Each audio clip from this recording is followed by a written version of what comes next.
ஆந்திராவில் வரும் 1ஆம் தேதி முதல் ரூபாய் 99க்கு 180 மில்லி மதுபானங்கள் விற்பனைக்கு வருகின்றன. டெண்டர் மூலம் தனியாருக்கு அனைத்து மதுபான கடைகளும் உரிமம் வழங்க புதிய மதுபான கொள்கை வெளியிடப்பட்டுள்ளது. 12 நகரங்களில் பிரீமியம் கடைகள் திறக்கப்பட உள்ளன.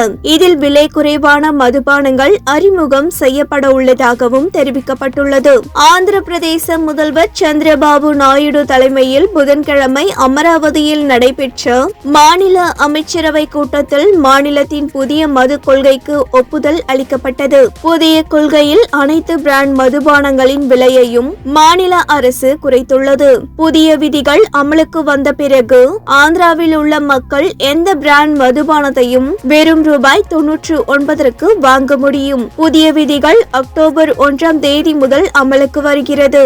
ஆந்திர பிரதேச அரசின் புதிய கொள்கை அமலுக்கு வந்த பிறகு வாடிக்கையாளர்கள் 180 மில்லி பேக்கின் எந்த பிராண்டையும் வெறும் 99 ரூபாய்க்கு வாங்க முடியும். புதிய மதுபான கொள்கையை உருவாக்கும் போது தரம், அளவு மற்றும் மலிவு விலையை உறுதி செய்ய முயற்சித்ததாக ஆந்திர பிரதேச அரசு தெரிவித்துள்ளது.